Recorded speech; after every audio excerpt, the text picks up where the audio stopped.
Hello students, कैसे हैं आप सभी लोग। मैं हूं Pooja Singh and welcome back to my channel accounting master class. And this is the 45th lecture on the subject business studies. And इन दिनों हम पढ़ रहे हैं एक बहुत इजी और interesting topic, that is marketing management. दो लेक्चर्स मैं मार्केटिंग मैनेजमेंट पे ऑलरेडी अपलोड कर चुकी हूँ। This is my third lecture, ये मेरा तीसरा लेक्चर है। तो चलिए जल्दी से देख लेते हैं कि जो लास्ट के दो लेक्चर थे, लेक्चर 43 एंड 44, उसमें हमने क्या डिस्कस किया था। तो लेक्चर 43 में हम पढ़ चुके हैं व्हाट इज मार्केटिंग, मार्केटिंग क्या है, मार्केटिंग एक्टिविटीज क्या होती हैं, फीचर क्या है, प्रोडक्ट क्या होता है एंड मार्केटिंग मैनेजमेंट क्या है। तो ये मैं डिटेल में आपको लेक्चर 43 में पढ़ा चुकी हूँ। एंड लेक्चर 44 में हमने पढ़ा डिटेल में about 5 distinct philosophies of marketing management. Marketing management की 5 डिस्टिंक्ट फिलॉसफीज हैं।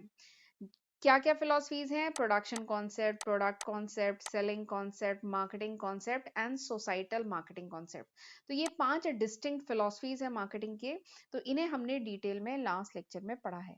ठीक है, और इन लेक्चर्स को भी जरूर देखिएगा और कोशिश करिएगा कि सीक्वेंस में पढ़ें आप। ठीक है, चलिए आगे बढ़ते हैं। आज मैं आपको बताऊंगी about the functions of marketing. ठीक, तो मार्केटिंग फंक्शंस बेसिकली क्या होता है? These are the different activity. Marketing में जो डिफरेंट एक्टिविटी, डिफरेंट जो टास्क परफॉर्म होते हैं ना मार्केटिंग में, उन्हीं को कहा जाता है फंक्शंस ऑफ मार्केटिंग। तो चाहे मार्केटिंग एक्टिविटी पूछा जाए, चाहे फंक्शन ऑफ मार्केटिंग पूछा जाए, आपको ये 12 फंक्शन लिखने हैं। ठीक है, डिटेल में एक्सप्लेन करके इनको लिखने हैं।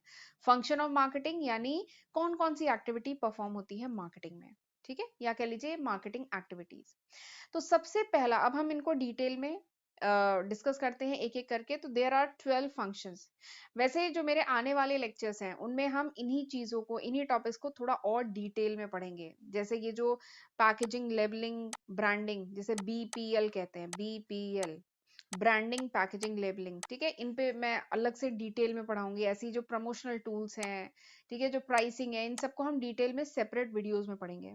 अभी फिलहाल मैं आपको एक शॉर्ट में इन 12 फंक्शन के बारे में बता दे रही हूँ। ठीक है, चलिए सबसे पहला फंक्शन जो मार्केटिंग का है, that is gathering and analysing market information.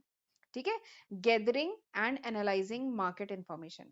तो जो मार्केटर है, जो मैन्युफैक्चरर है, या कह लीजिए जो प्रोड्यूसर है, वो सबसे पहले क्या करता है? वो कलेक्ट करता है एंड एनालाइज करता है मार्केट इंफॉर्मेशन। जो मार्केट है, जो कस्टमर्स हैं, ठीक है, और जो मार्केट है उसकी इंफॉर्मेशन को कलेक्ट करता है, रिसर्च कराता है मार्केट में, और इंफॉर्मेशन को गैदर करता है। इससे मार्केटर को क्या फायदा होता है? इससे मार्केटर आइडेंटिफाई कर पाता है कि what is the need of the customer, customer की रिक्वायरमेंट कैसी है। जब तक मार्केट सर्वे नहीं किया जाएगा, ठीक है, मार्केट में रिसर्च नहीं की जाएगी, कैसे पता चलेगा कि कस्टमर की रिक्वायरमेंट कैसी है। ठीक है, और हम लास्ट लेक्चर में पढ़ चुके हैं फिलॉसफी में कि मार्केटिंग फिलॉसफी क्या कहती है कि कस्टमर की नीड को सेटिस्फाई करना। अगर कोई ऑर्गेनाइजेशन चाहती है कि वो लॉन्ग टर्म में सरवाइव करे, खूब प्रॉफिट अर्न करे, तो उसे क्या करना पड़ेगा? कस्टमर की नीड को आइडेंटिफाई करना पड़ेगा, नीड को आइडेंटिफाई करना पड़ेगा और उसको सेटिस्फाई करना पड़ेगा। ठीक है, तो उसके लिए बहुत जरूरी है कि पहले मार्केट सर्वे किया जाए और पता किया जाए कि कस्टमर की जरूरत है क्या, नीड क्या है। तो यही पहला स्टेप है मार्केटिंग का, कि gathering and analysing the market information. ठीक है, टाटा ने, एग्जांपल देती हूँ, जब टाटा ने नैनो लॉन्च की थी तो उसने ऐसी ही नैनो लॉन्च नहीं कर दी थी। ठीक है, उससे पहले मार्केट सर्वे किया गया और मार्केट सर्वे में पाया गया कि लोगों की, ठीक है, जो लोअर मिडिल क्लास के लोग हैं, ठीक है, उनकी रिक्वायरमेंट है कि उनको एक 4 व्हीलर चाहिए जो बहुत कॉस्टली भी ना हो, उनके अफोर्डेबल रेंज में हो, 1 लाख 1.5 लाख तक में चाहिए, और जिससे वो धूप से, बारिश से बच सके और अपनी फैमिली के साथ मतलब ट्रेवल कर सके। क्योंकि बाइक ओपन होती है, ठीक है, तो वो रिक्वायरमेंट नहीं फुलफिल हो रही थी। तो लोगों की रिक्वायरमेंट थी कि एक छोटी कॉम्पैक्ट कार हो, ठीक है, जो 4 व्हीलर हो और वो सस्ती भी हो। तब इसी मार्केट सर्वे को ध्यान में रख के फिर टाटा ने नैनो को लॉन्च किया था। एक और एग्जांपल हम देख सकते हैं, जैसे आजकल मैं देखती हूँ मोबाइल में बाकी फीचर्स तो है, ठीक है, वो भी इंपॉर्टेंट है, बट आजकल मोबाइल में सबसे इंपॉर्टेंट फीचर आजकल पता है क्या बन गया है? कैमरा। ये जो कैमरा है सबसे इंपॉर्टेंट फीचर बन गया है। और आजकल जो कंपनीज जो न्यू मोबाइल लॉन्च कर रही है उसमें कैमरा, पहले पहले एक कैमरे आते थे, फिर 2 कैमरे, फिर 4 कैमरे वाले मोबाइल आने लगे हैं। तो ये क्या है?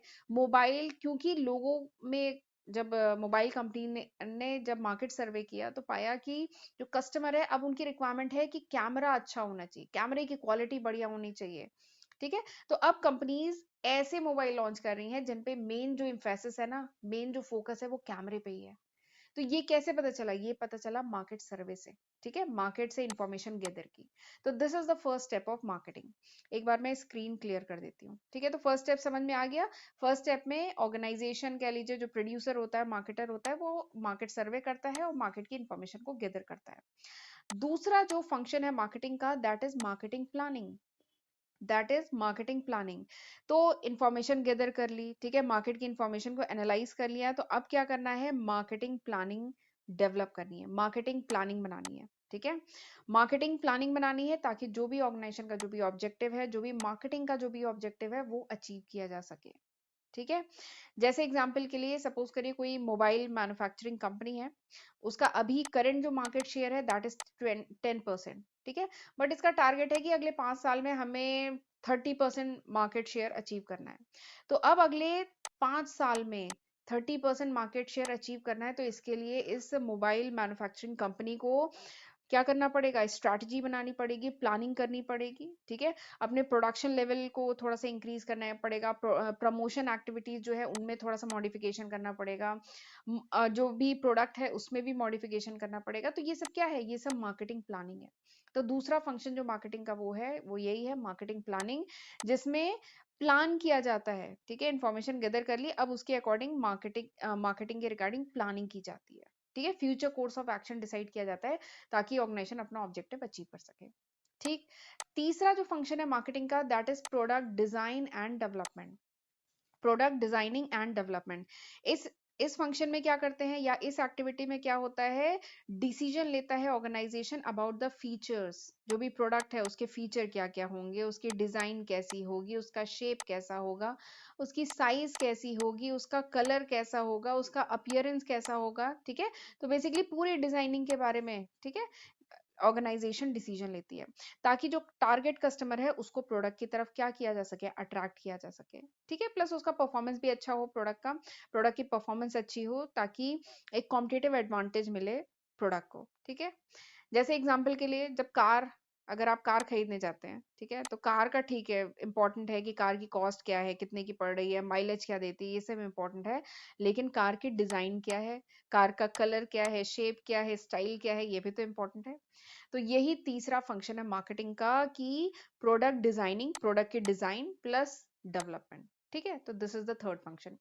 फोर्थ फंक्शन मार्केटिंग का क्या है? Standardisation and grading. स्टैंडर्डाइजेशन मतलब क्या है? कि एक स्टैंडर्ड, एक प्री डिटरमाइंड स्टैंडर्ड सेट करना, ठीक है। मतलब स्टैंडर्ड मतलब एक यूनिफॉर्म स्टैंडर्ड, एक जैसे सारे प्रोडक्ट एक जैसे होने चाहिए ना, होने चाहिए। और मार्केट में जैसे अगर मैं मोबाइल की बात करूं, मोबाइल के किसी पर्टिकुलर मॉडल की बात करूं, तो उस मोबाइल कंपनी का उस वो जो पर्टिकुलर मॉडल है वो एक जैसा होगा ना। तो दैट इज स्टैंडर्डाइजेशन, स्टैंडर्डाइजेशन कहते हैं इसे। तो स्टैंडर्डाइजेशन मतलब गुड्स जो प्रोड्यूस करे ऑर्गेनाइजेशन, वो एक प्री डिटरमाइंड स्पेसिफिकेशन, उसकी पूरी स्पेसिफिकेशन, उसका शेप, साइज, कलर एक यूनिफॉर्म हो, कंसिस्टेंट हो, ठीक है, एक जैसा हो, ठीक। तो दिस इज स्टैंडर्डाइजेशन, ये भी मार्केटिंग का ही फंक्शन है। Plus grading. ग्रेडिंग मतलब ग्रुप्स में डिवाइड कर देना, ग्रेड कर देना, क्लासिफाई कर देना प्रोडक्ट को। स्पेशली एग्रीकल्चर जो प्रोडक्ट होता है ना, उसमें ग्रेडिंग होती है। जैसे एग्जांपल के लिए जो शुगर है, आती है ना, नॉर्मल शुगर आती है, रिफाइंड शुगर आती है, डबल रिफाइंड शुगर आती है, तो ये क्या कर दी? ग्रेडिंग कर दी। तो ये भी मार्केटिंग का ही फंक्शन है, ठीक। This is the fourth function. पांचवा फंक्शन, पैकेजिंग एंड लेबलिंग। तो पैकेजिंग के बारे में तो बताने की जरूरत ही नहीं है, पैकेजिंग तो आप समझ रहे होंगे। जो प्रोडक्ट है वो देखते हैं ना, हर प्रोडक्ट किसी पैकेज में आता है। अगर आप टूथपेस्ट की बात करें, ठीक है, तो उसकी एक प्रॉपर पैकेजिंग होती है। टूथपेस्ट एक पैकेज में होता है, फिर एक हार्डबोर्ड का उसके तरफ, उसके चारों तरफ रैपर होता है, तो वो सब क्या है? पैकेजिंग है। तो पैकेजिंग ये भी बहुत इंपॉर्टेंट फंक्शन है मार्केटिंग का, कि प्रोडक्ट किस तरीके से कस्टमर को डिलीवर किया जाए, ठीक है। अगर आप चिप्स खरीदने जाते हैं तो चिप्स की अलग टाइप की पैकेजिंग है, ठीक है। फ्रूटी खरीदने जाते हैं या कोई कोल्ड ड्रिंक खरीदने जाते हैं, कुछ कोल्ड ड्रिंक्स प्लास्टिक की बॉटल्स में आ रही हैं, कुछ कांच की बॉटल्स में आ रही है, तो ये सब क्या है? पैकेजिंग है, ठीक है। Plus labelling. लेबलिंग मतलब जो प्रोडक्ट है उसके ऊपर कुछ लेबल लिखा होता है, कुछ लेबलिंग की होती है ना, उसके ऊपर लिखा होता है डिटेलिंग, ठीक है, तो दैट इज लेबलिंग।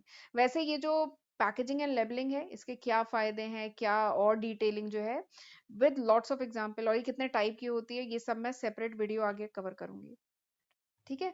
और ये जो पैकेजिंग है, इसका फायदा क्या है? पैकेजिंग का फायदा है कि जो प्रोडक्ट है वो स्पॉइल नहीं होगा, लीक नहीं होगा, ब्रेक नहीं होगा। ठीक है। प्लस पैकेजिंग एक बहुत इंपॉर्टेंट, ये सब तो फायदे है ही कि प्रोडक्ट क्या है, सेफ रहेगा। एक बार मैं स्क्रीन क्लियर कर देती हूँ। ये जो पैकेजिंग है, इसका ये तो फायदा है ही कि प्रोडक्ट जो है खराब नहीं होगा, स्पॉइल नहीं होगा, ठीक है, ओपन नहीं होगा, वो एक क्लोज प्रोडक्ट है, सेफ रहेगा, ये तो फायदा है ही। But it is a very important promotional tool. Packaging एक बहुत इंपॉर्टेंट प्रमोशनल टूल भी तो है। आप देखते हैं ना, चिप्स के पैकेज जो है, पैकेट्स जो है, वो उसका जो मतलब कह लीजिए उसकी डिजाइनिंग है, टाइम टू टाइम चेंज होती रहती है। अभी एक चिप्स का नहीं, अभी मैंने ऐड देखा कुछ टाइम पहले, एक चिप्स का ऐसे करके यहाँ पे एक माउथ बना हुआ है, ऐसे भी तो आने लगे हैं। तो ये क्या है? Packaging, this is a promotional tool. तो ये पैकेजिंग ठीक है, ये प्रोडक्ट को सेफ तो रखता ही है, प्लस एक बहुत इंपॉर्टेंट प्रमोशनल टूल भी है। प्लस मतलब एक क्वालिटी एश्योरेंस भी मिलता है पैकेजिंग से कि क्वालिटी बढ़िया है। एक खुले प्रोडक्ट से ज्यादा अच्छा है एक पैकेज प्रोडक्ट। ठीक है। क्वालिटी, एक पैकेजिंग देख करके कस्टमर जो है ना, उस प्रोडक्ट की क्वालिटी के बारे में भी थोड़ा सा आइडिया लग जाता है कि पैकेजिंग कैसी है, उसी के अकॉर्डिंग प्रोडक्ट होगा। तो पैकेजिंग बहुत इंपॉर्टेंट कॉन्सेप्ट है, मार्केटिंग का ही है फंक्शन। अगला लेबलिंग है। लेबलिंग, आपने देखा होगा प्रोडक्ट जो है, अगर मैं यही चिप्स के पैकेट की बात करूं तो चिप्स के पैकेट पे बहुत सारी इंफॉर्मेशन होती है, कौन सी कंपनी है, कौन सा चिप्स है, चिप्स की कई वैरायटी होती है, क्रीमी चिप्स, टैंगो चिप्स, कई टाइप के होते हैं ना। और इसके पीछे अगर चिप्स का पैकेट पलट के पीछे देखेंगे तो सारी डिटेल होती है कि ये इसके इंग्रेडिएंट क्या है, एक्सपायरी क्या है, इसका रजिस्टर्ड ऑफिस क्या है, किस कंपनी ने बनाया है, ठीक है, सारी date of manufacturing, batch number, सारी चीजें रहेंगी ना, प्राइस रहेगी। तो ये सारी चीजें आपको इसके पीछे मिलेगी। तो ये क्या है? ये सब है लेबलिंग। डिटेल इंफॉर्मेशन आपको प्रोडक्ट के बारे में मिल जाता है इसमें, लेबलिंग। ठीक। तो this is packaging and labelling, बहुत इंपॉर्टेंट फंक्शन है मार्केटिंग का। आगे मैं इसको डिटेल में पढ़ाऊंगी, अभी शॉर्ट में बता रही हूँ। अगला क्या है? ब्रांडिंग। अगला जो फंक्शन है दैट इज ब्रांडिंग। ब्रांडिंग क्या होता है? ब्रांडिंग मतलब creating the image in the I of customer. जो प्रोडक्ट है उसकी एक अच्छी इमेज क्रिएट करना in the I of customer, customer की नजरों में प्रोडक्ट की अच्छी इमेज क्रिएट करना, एक ब्रांड क्रिएट करना, एक स्पेशल नाम कह लीजिए प्रोडक्ट के साथ जोड़ना, दिस इज ब्रांडिंग। ठीक है। जैसे एग्जाम्पल के लिए मतलब जैसे एग्जाम्पल लेते हैं बिस्किट का, अगर मैं एग्जाम्पल लूं तो लोग शॉप पे जाते हैं, बोलते हैं पार्ले जी दे दीजिए। जबकि पार्ले जी क्या है? पार्ले जी एक बिस्किट है ना। लोग ये नहीं बोलते बिस्किट दीजिए, बोलते हैं पार्ले जी दीजिए। ठीक है। या शॉप पे जाते हैं, बोलते हैं कोलगेट दीजिए, ये नहीं बोलते टूथपेस्ट दीजिए, कोलगेट दीजिए। तो ये क्या है? ब्रांड बन चुका है। ठीक है। तो ब्रांड क्या है? ब्रांड एक कह लीजिए एक अच्छी इमेज, एक इमेज बिल्डअप करना कस्टमर की नजरों में, ताकि कस्टमर उस नाम को याद रखे। लक्स क्या है? लक्स एक साबुन है, पर लोग नहीं साबुन लेना ये नहीं कहते, बोलते हैं लक्स दे दीजिए। ठीक है। तो ये क्या है? ब्रांड नेम बन गया है। और ब्रांड जो नेम होता है वो बहुत इंपॉर्टेंट रोल प्ले करता है to distinguish a product from its competitive product. एक कॉम्पिटिटर के प्रोडक्ट से, कोई एक्स कंपनी का साबुन है, उस कंपनी के साबुन से आप अगर ये जो एक ब्रांडेड साबुन को डिस्टिंग्विश करना चाहें, तो ये जो ब्रांड है एक बहुत इंपॉर्टेंट रोल प्ले करता है। ठीक है। और ये सेल्स को भी प्रमोट करता है। तो दिस इज ब्रांडिंग, ये भी एक इंपॉर्टेंट फंक्शन है मार्केटिंग का। अगला जो इंपॉर्टेंट फंक्शन है मार्केटिंग का that is customer support service. Customer support service, क्योंकि देखिए कंपटीशन इतना ज्यादा बढ़ता जा रहा है कि प्रोडक्ट तो अच्छा देना ही है। ठीक है। जो मैन्युफैक्चरर है, जो मार्केटर है, उसको प्रोडक्ट तो बढ़िया देना ही है, कस्टमर की नीड वांट को सेटिस्फाई तो करना ही है। प्लस उसके बाद प्रोडक्ट जब कस्टमर के पास पहुंच गया है, उसके बाद जब कस्टमर प्रोडक्ट को यूज कर रहा है, तो आफ्टर सेल सर्विस, यानी सेल्स के बाद की सर्विस। अगर कस्टमर को कोई कंप्लेन हो रही है तो उस कस्टमर की कंप्लेन हैंडलिंग। ठीक है। प्लस मेंटेनेंस सर्विस, अगर उसकी टाइम टू टाइम अगर मेंटेनेंस की जरूरत है, जैसे एसी वगैरह की मेंटेनेंस करवानी पड़ती है, तो मेंटेनेंस की अगर जरूरत है, या अगर एसी वगैरह कुछ खराब हो जाता है, कुछ टेक्निकल सर्विस की रिक्वायरमेंट है, तो वो सब भी प्रोवाइड करना। तो this is also part of marketing, ये भी फंक्शन है मार्केटिंग का, कस्टमर सपोर्ट सर्विस। ठीक है। और ये आजकल बहुत इंपॉर्टेंट है, स्पेशली इलेक्ट्रॉनिक प्रोडक्ट के मामले में। इवन कुछ कंपनीज, अगर कंपनीज अपना कस्टमर सपोर्ट सर्विस अच्छी रखती है ना, तो कह लीजिए जैसे एक बात कहेंगे, जैसे कोई एक्स कस्टमर है, ठीक है, उसने एलजी का एक प्रोडक्ट लिया, एलजी की सपोज करिए वॉशिंग मशीन ली, ठीक है, वॉशिंग मशीन पे प्रोडक्ट तो अच्छा था ही, लेकिन उसके साथ ही उसे कस्टमर सपोर्ट सर्विस भी बहुत बढ़िया मिली। जब भी कंप्लेन करो तुरंत मतलब पर्सन आ जाता था, या उसकी सर्विसिंग कुछ फ्री थी, या मतलब आगे उसकी कोई भी कंप्लेन है वो इजिली हैंडल होती थी। तो वो क्या करेगा, जितने भी इलेक्ट्रॉनिक प्रोडक्ट हैं, वॉशिंग मशीन के आगे फ्रिज की भी जरूरत होती है, टीवी की भी जरूरत होती है, और भी कई एसी की जरूरत होती है, कई प्रोडक्ट इलेक्ट्रॉनिक हम घर पे रखते हैं। तो वो फिर क्या करेगा कस्टमर, क्योंकि कस्टमर सपोर्ट सर्विस बहुत अच्छी है, एलजी की एग्जांपल ले रहे हैं, एलजी की, तो यानी अब कस्टमर फिर इस कंपनी के लिए लॉयल हो जाएगा और सारे प्रोडक्ट भी इसी के खरीदेगा। तो स्पेशली इलेक्ट्रॉनिक प्रोडक्ट के केस में ना, ये this customer support service is very important. तो ये भी this is also function of marketing, ये भी मार्केटिंग का फंक्शन है। अगला चलिए फंक्शन ऑफ मार्केटिंग क्या है, प्राइसिंग ऑफ प्रोडक्ट। एक बार मैं स्क्रीन क्लियर कर देती हूँ। अगला जो फंक्शन है मार्केटिंग का, that is pricing of product. Product की प्राइस। प्राइस मतलब क्या होता है, प्राइस मतलब वो मनी जो कस्टमर पे करता है प्रोडक्ट के लिए, ठीक है, that is price of the product. और हम जानते हैं प्राइस तो बहुत इंपॉर्टेंट है, इवन कस्टमर के लिए तो भी प्राइस कितना जरूरी है ये आप समझ सकते हैं। इवन कंज्यूमर जो होते हैं they are highly price sensitive, वो बहुत प्राइस सेंसिटिव होते हैं। इवन काफी सारे प्रोडक्ट इसलिए मार्केट में फेल हो जाते हैं क्योंकि वो बहुत महंगे थे। कस्टमर मतलब कस्टमर की जो एक्सपेक्टेशन है उससे कहीं ज्यादा थे, इसलिए काफी प्रोडक्ट मार्केट में फेल हो जाते हैं। तो प्राइस तो बहुत ही इंपॉर्टेंट फैक्टर है। और वैसे भी हम लोग लॉ ऑफ डिमांड पढ़ चुके हैं, इकोनॉमिक्स में हम लॉ ऑफ डिमांड पढ़ चुके हैं, इस पे मैंने सेपरेट वीडियो बनाया हुआ है। लॉ ऑफ डिमांड हम पढ़ चुके हैं कि price is inversely proportional to demand of the product, यानी जैसे जैसे प्राइस बढ़ेगी डिमांड ऑफ द प्रोडक्ट घटेगी, keeping the other factor constant. एक चीज और मैं और बोल रही हूँ, keeping the other factor constant, अगर बाकी फैक्टर कांस्टेंट है तो, ठीक। और इसमें वैसे एक्सेप्शंस भी हैं, याद है ना, मैंने एक्सेप्शंस भी तो बताए, इसमें एक्सेप्शन भी होते हैं, बट नॉर्मली यही लॉ चलता है कि price is inversely proportional to demand. तो प्राइस का भी कंपनी को बहुत ध्यान रखना होता है, ठीक है, प्राइस डिसाइड करते समय बहुत सारे फैक्टर्स हैं जिनको ध्यान में रखती है ऑर्गेनाइजेशन। तो ये भी एक इंपॉर्टेंट फंक्शन है मार्केटिंग का। चलिए आगे बढ़ते हैं, नेक्स्ट इज प्रमोशन। तो प्रमोशन क्या होता है, प्रमोशन मतलब वो सारी एक्टिविटीज जिसके थ्रू ऑर्गेनाइजेशन अपने प्रोडक्ट के बारे में कस्टमर को क्या करती है, इन्फॉर्म करती है, कस्टमर को परसुएट करती है कि भाई आपको हमारी कंपनी का प्रोडक्ट खरीदना है, दैट इज प्रमोशन। आप देखते हैं ना दुनिया भर के ऐड चलते रहते हैं, तो ये सब क्या है, प्रमोशन ही तो हो रहा है। कंपनीज इन्फॉर्म करने की कोशिश कर रही है अपने कस्टमर को कि भाई हमारे पास ये प्रोडक्ट है, इसके ये फीचर्स है, और कन्विंस करने की कोशिश कर रही है, परसुएट करने की कोशिश कर रही है कि आप हमारे प्रोडक्ट खरीदिए। तो दैट इज प्रमोशन। बहुत सारे प्रमोशनल टूल्स हैं जो यूज होते हैं, जैसे एडवर्टाइजिंग, ठीक है, जो एड आते रहते हैं। जो पर्सनल सेलिंग है, जिसमें आप एक पर्सनल जो सेल्स पर्सन है वो पर्सनली मिल के सामान के बारे में बताता है, पर्सनल सेलिंग। अगला है सेल्स प्रमोशन, जिसमें डिस्काउंट वगैरह दिए जाते हैं, ठीक है, ऑफर्स दिए जाते हैं, सेल्स प्रमोशन। अगला है पब्लिक रिलेशन, ठीक है। तो ये सब क्या है, these are the promotional tools. और भी वैसे बहुत सारे हैं, ये कुछ 4 इंपॉर्टेंट प्रमोशनल टूल मैं आपको बता रही हूँ, ठीक है। तो ये this is the 9th function. 10th function क्या है, फिजिकल डिस्ट्रीब्यूशन। फिजिकल डिस्ट्रीब्यूशन यानी डिसाइड करना about the distribution of goods and service from place of production to place of consumption. यानी जिस जगह पे प्रोडक्ट बना, प्लेस ऑफ प्रोडक्शन से प्लेस ऑफ कंजप्शन, यानी जिस जगह वो कंज्यूम किया जाएगा, ठीक है। तो यहां से यहां तक का डिस्ट्रीब्यूशन कैसे होगा, मतलब बीच में इंटरमीडियरीज कौन कौन आएगा, ठीक है, क्या एजेंट आएगा बीच में, या होलसेलर आएगा बीच में, कि रिटेलर आएगा बीच में, ठीक है। इंटरमीडियरीज, ये जो प्रोडक्ट है किन किन इंटरमीडियरीज से पास होके कंज्यूमर तक पहुंचेगा, तो ये सब डिसाइड करना फिजिकल डिस्ट्रीब्यूशन में होता है। या प्रोडक्ट ऑनलाइन बिकेगा कैसे होगा, चैनल ऑफ डिस्ट्रीब्यूशन क्या होगा, ये सब इस स्टेप में डिसाइड किया जाता है, ठीक। ये भी मैं आगे सेपरेट वीडियो में आपको डिटेल में बताऊंगी, इसके लेवल्स होते हैं, first level, two second level, third level, ठीक है। तो ये हम आगे सेपरेट वीडियो में डिटेल में पढ़ेंगे। अभी फिलहाल जान लीजिए जो फिजिकल डिस्ट्रीब्यूशन है, यानी प्लेस ऑफ प्रोडक्शन से प्लेस ऑफ कंजप्शन के बीच में कैसे डिस्ट्रीब्यूशन होगा, वो इसमें डिसाइड किया जाता है। अगला जो 11th है, दैट इज ट्रांसपोर्टेशन। तो ट्रांसपोर्टेशन मतलब फिजिकल डिस्ट्रीब्यूशन, ठीक है। ट्रांसपोर्टेशन डिस्ट्रीब्यूशन नहीं, मूवमेंट, फिजिकल मूवमेंट, जो गुड्स या जो सर्विसेज हैं वो फिजिकली कैसे मूव करेंगी from producer to consumer, producer से कंज्यूमर तक कैसे मूव करेंगी वो गुड्स या सर्विसेज, ठीक है, उसका फिजिकल मूवमेंट कैसे होगा, तो ये डिसाइड किया जाता है ट्रांसपोर्टेशन में। वैसे ये डिपेंड करता है कि वो गुड्स किस टाइप का है, वो प्रोडक्ट किस टाइप का है, वो पेरिशेबल गुड्स है, नॉन पेरिशेबल गुड्स है, ठीक है, डेलिकेट गुड है, किस टाइप का है, उस पर डिपेंड करता है, ठीक। तो ये है आपका 11th फंक्शन, 12th फंक्शन क्या है? स्टोरेज और ये और लिखा है, ठीक है, स्टोरेज और वेयर हाउसिंग। तो स्टोरेज या जो वेयर हाउसिंग होते हैं इनकी भी बहुत जरूरत होती है मार्केटिंग में, because there is a time gap. क्योंकि टाइम गैप है किसके बीच में? प्रोडक्शन के बीच में एंड कंजप्शन के बीच में।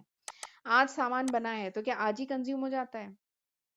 आज सामान किसी प्रोड्यूसर ने आज सामान बनाया तो क्या आज ही कंज्यूम हो जाता है? नहीं, आज नहीं कंज्यूम होता है। वो जो प्रोडक्ट है वो तो जब जब मतलब कस्टमर को रिक्वायरमेंट होती है, पूरे साल भर कस्टमर उस प्रोडक्ट को कंज्यूम करता रहता है। तो there is a time gap है प्रोडक्शन और कंजप्शन के बीच में। तो उस केस में देयर इज अ रिक्वायरमेंट कि प्रोडक्शन के बाद जो प्रोडक्ट है उसको कहाँ पे रखा जाए? एक वेयर हाउस में, जहाँ प्रोडक्ट क्या रहे, सेफ एंड सिक्योर रहे, ठीक है। और फिर उसको वेयर हाउस से धीमे धीमे मार्केट में जैसे जैसे रिक्वायरमेंट है उसको मार्केट में शिफ्ट किया जाए और मार्केट से फिर कंज्यूमर के पास प्रोडक्ट आए, ठीक है। तो दिस इज स्टोरेज या वेयर हाउस। स्पेशली ये जो वेयर हाउस स्टोरेज जो होते हैं, जैसे जो कह लीजिए जो फूड प्रोडक्ट्स होते हैं, ठीक है, अगर मैं बात करूं जो अनाज वगैरह है, जो राइस है, जो वीट है, क्या पूरा साल भर इनका प्रोडक्शन होता है? जो गेहूं है, चावल है, दाल है, क्या साल भर इनका प्रोडक्शन होता है? नहीं, इनका साल भर प्रोडक्शन नहीं होता है। तो इनका प्रोडक्शन हुआ, फिर इनको पूरे मतलब सिक्योर्ड वे में वेयर हाउस में प्रॉपर तरीके से इन्हें स्टोर किया जाता है, ठीक है, ताकि वो पूरे साल भर चल सके और जो लोग हैं उनकी साल भर की रिक्वायरमेंट को फुलफिल कर सके। और फिर वेयर हाउस से धीमे धीमे ये प्रोडक्ट यहाँ पर जाता है, मार्केट में जाता है, और मार्केट से फिर कंज्यूमर जो है, कस्टमर जो है, प्रोडक्ट को बाय करते रहते हैं। तो this is the role of storage या वेयर हाउसिंग। तो ये भी एक इम्पॉर्टेंट मार्केटिंग का फंक्शन है, ठीक है। तो these are the 12 important functions of marketing. I hope आपको अच्छे से समझ में आ गया होगा, ठीक है। और प्लीज मुझे कमेंट सेक्शन में जरूर बताइएगा कि हाउ वाज दिस लेक्चर, ये लेक्चर कैसा था, ठीक। अगले लेक्चर में, ये लेक्चर ऑलरेडी काफी लेंदी हो गया, अब मैं अगले लेक्चर में आपको पढ़ाऊंगी 4 पीस ऑफ मार्केटिंग। 4 पीस बहुत इंपॉर्टेंट टॉपिक है, 4 पीस ऑफ मार्केटिंग, जिसको मार्केटिंग मिक्स भी कहते हैं। अब उसमें हम क्या क्या पढ़ते हैं? प्रोडक्ट, प्राइस, प्लेस, प्रमोशन, ठीक है। प्रोडक्ट, प्राइस, प्लेस, प्रमोशन, तो वो अब मैं नेक्स्ट लेक्चर में कवर करूंगी। और प्लीज मुझे इसमें आप कमेंट सेक्शन में जरूर बताइएगा, मुझे आपके कमेंट का इंतजार रहेगा कि कैसा था ये लेक्चर, ठीक है, आपको समझ में आया कि नहीं आया। अभी ये जो टॉपिक्स हैं जो मैंने फंक्शंस ऑफ मार्केटिंग पढ़ाए, इसको अभी मैंने केवल इंट्रो पढ़ाया है। अभी इन पे एक एक पे मैं डिटेल में आगे लेक्चर में कवर करूंगी, ठीक है। और ये जो लिस्ट ऑफ सब्जेक्ट आपको स्क्रीन पे दिख रहे हैं, ये हैं वो लिस्ट ऑफ सब्जेक्ट जो मैं आज की तारीख तक अपने चैनल पे कवर कर चुकी हूँ। अगर ये वीडियो कुछ टाइम बाद देख रहे हैं, कुछ महीने बाद देख रहे हैं, कुछ साल बाद देख रहे हैं, तो इसमें होपफुली मैं काफी सब्जेक्ट ऐड कर चुकी होंगी। तो बेटर है कि आप मेरे चैनल पे जाके प्लेलिस्ट चेक करिएगा। मैंने सबकी, इन सारे ही सब्जेक्ट की सेपरेट प्लेलिस्ट बनाई हुई है, काफी ऑर्गेनाइज वे में सारे लेक्चर्स हैं। 400 से ज्यादा लेक्चर वीडियोस अपने चैनल पे अपलोड कर चुकी हूँ, तो जरूर इसका फायदा उठाइएगा। और चैनल पे पहली बार आए हैं तो चैनल को जरूर सब्सक्राइब करना है, नोटिफिकेशन बेल भी प्रेस करना है, तभी आपको नोटिफिकेशन मिल पाएगी, ठीक है। और अपने फ्रेंड्स के साथ भी जरूर शेयर करिएगा, ओके। तो चलिए फिर मिलते हैं अगले लेक्चर में, तब तक अपना ध्यान रखिएगा। God bless you.